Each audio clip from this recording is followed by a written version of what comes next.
টিটাগড়ের 14 এবং 15 নম্বর ওয়ার্ডে প্রচারে বেরিয়ে ফের হেনস্থার শিকার হলেন ব্যারাকপুরের বিজেপি প্রার্থী কৌস্তব বাগচি। আজ শনিবার বিকালে টিটাগড় 14 এবং 15 নম্বর ওয়ার্ডের অন্তর্গত বাড়িগুলিতে গিয়ে নির্বাচনী প্রচার কার্যে জনসংযোগ করছিলেন কৌস্তব বাগচি। কিন্তু সন্ধে নামতেই বিপত্তি আসে।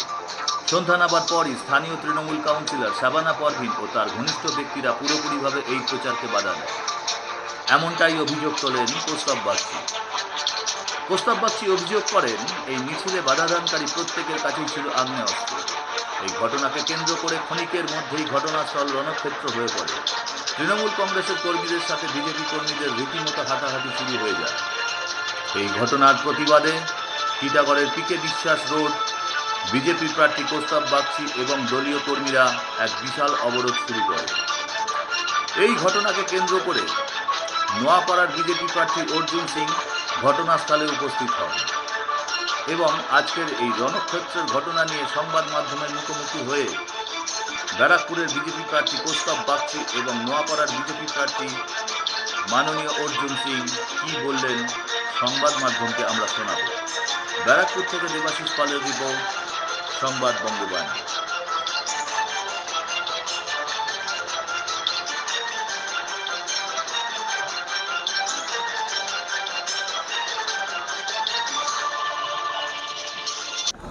कहाँ जाएगा हम कहाँ जाएगा साइड चल आस्ते चल चल एक सेकंड हिंदी में सर कसम से बोलो दीजिए सर नहीं सर आप बोलिए सर वेट थोड़ा सा ऊंचा करो। कौस्तब बागची के ऊपर हमला हुआ है। उस हमले के जवाब में हम इसको कर सकते थे, लेकिन हमने कानून का सहारा लिया है। लेकिन सिर्फ जो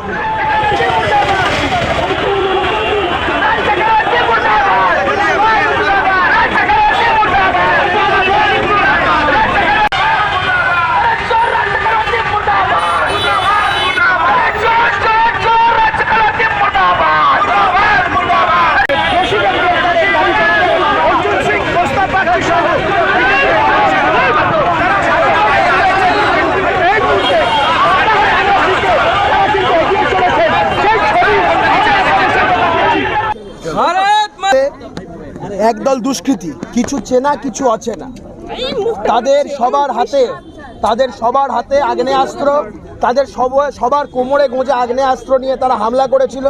পাশের ওয়ার্ডে রাজ চক্রবর্তী একটি র্যালি করছিলেন। রাজ চক্রবর্তী মানুষের ভোটে জিততে পারবেন না বুঝেই তিনি মনে করেছেন নমিনেশনের পিরিয়ড চলে গেছে, এই সময় কৌস্তব বাগচিকে প্রাণে মেরে দিলে নির্বাচনটা জিতে যাওয়া যাবে। মূর্খের স্বর্গে বাস করছেন রাজ চক্রবর্তী। তারা সবাই ইকুইপ ছিল, সবাই আর্মস অ্যামিউনিশন তাদের কোমরে ছিল।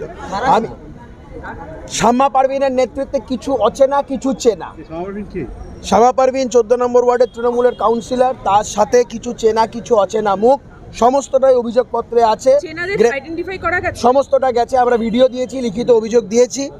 তাদেরকে গ্রেপ্তার করতে হবে এবং তাদেরকে অ্যারেস্ট করে তাদেরকে আইনগত তাদের ব্যবস্থা নিতে হবে। ইলেকশন কমিশনে জানিয়েছে সবটাই যা করার আমরা কথা বলেছি।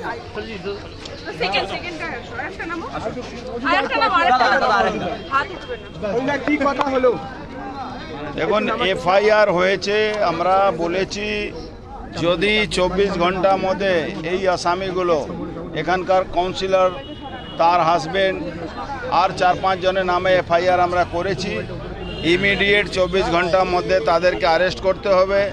যদি অ্যারেস্ট না করে ইলেকশন কমিশন কাছে আমরা ইমিডিয়েট এটা করব। আর আমরা মনে করব কি খড়দা থানা, টিটাগড় থানা, ব্যারাকপুর কনস্টিটিউন্সির মধ্যে কিছু ক্রিমিনালকে এই যদি পুলিশ প্রশাসন ইলেকশন কমিশনের নির্দেশে যদি না জেলে ঢুকিয়ে রাখে, তাহলে এখানে সুষ্ঠু শান্তভাবে ইলেকশন হবে না। এখানে ক্রিমিনাল যারা কাউন্সিলর হয়ে গেছে, ক্রিমিনাল এখানে যারা কেউ সিআইসি আছে, তারা গুন্ডাদের গুন্ডামি করছে আর তাদেরকে পুলিশ সিকিউরিটি দেওয়ার ইমিডিয়েট। দেখুন, কেন্দ্রীয় বাহিনী তো এখানকার পুলিশের আন্ডারে আছে। আমরা বারবার বলছি ইলেকশন কমিশনকে কি 355 ধারা সুপারিশ করুন, কেন পুলিশকে যতক্ষণ ইলেকশন কমিশন কন্ট্রোল না করবে তাহলে সিআরপিএফ কি করবে? সিআরপিএফের তো ডাইরেক্ট অ্যাকশন নেওয়ার কোনো অধিকার নেই।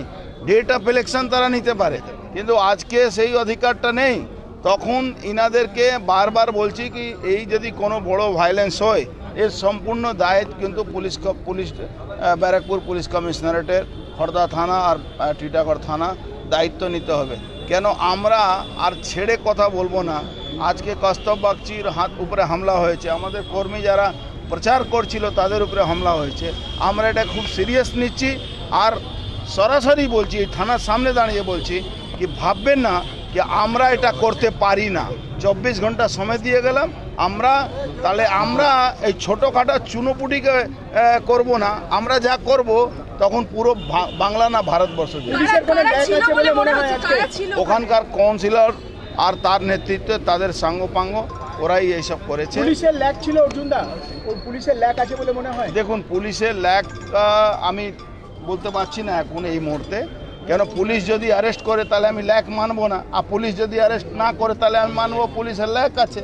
পুলিশ আইনত আমরা কি মারতে পারি না? আমরা মারতে পারি, কিন্তু আমরা মারিনি। আমরা আইনের পথে এসে এফআইআর করেছি। আমাদের ছেলেরা উত্তেজিত হয়ে রাস্তা অবরোধ করেছে। আমি আসার সঙ্গে সঙ্গে বলেছি না আমরা থানা কমপ্লেন করবো, 24 ঘন্টা যদি না আসে না আমরা যাবো মাঠে বুঝে নেবো, অসুবিধা নেই। যে ওয়ার্ডের ঘটনা সেটা একটা মুসলিম অধ্যুষিত পাকিস্তান সেখানে আরো বাড়তি প্রোটেকশন দেওয়া উচিত ছিল না? যখন দেখুন এটা পুলিশের গাফিলতি নিশ্চিতভাবে আছে, কিন্তু যদি অ্যারেস্ট করে তাহলে আমরা মনে করবো গাফিলতি না। কে আশ্বস্ত করলো পুলিশের পক্ষ থেকে?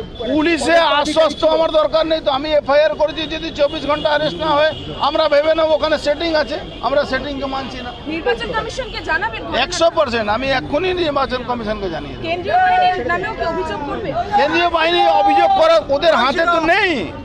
আইন রক্ষা করা, law and order situation control করা লোকাল পুলিশ, স্টেট পুলিশের হাতে আছে। হ্যাঁ, যেদিন 355 লাগু হয়ে যাবে তখন কেন্দ্রীয় বাহিনী হাতে চলে। অমলা সিনেমা হলের বিপরীতে ডাক্তার KD ঘোষের নার্সিংহোম। এখানে যত্নের সহিত সাধ্যের মধ্যে স্বাস্থ্য পরিষেবা দেওয়া হয়।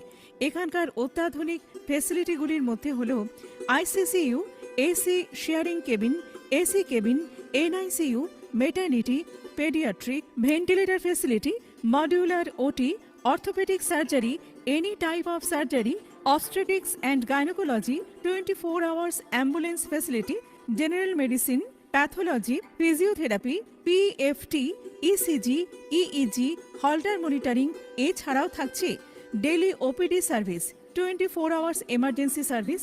আমাদের ঠিকানা বারাসাত রোড, নোনা চন্দনপুকুর, ব্যারাকপুর। অমলা সিনেমা হলের বিপরীতে, কলকাতা 122। যোগাযোগ 03325920006। মোবাইল নাম্বার 9433389740 এবং 9433389739। সারদা সেবা সদন হসপিটাল প্রাইভেট লিমিটেড।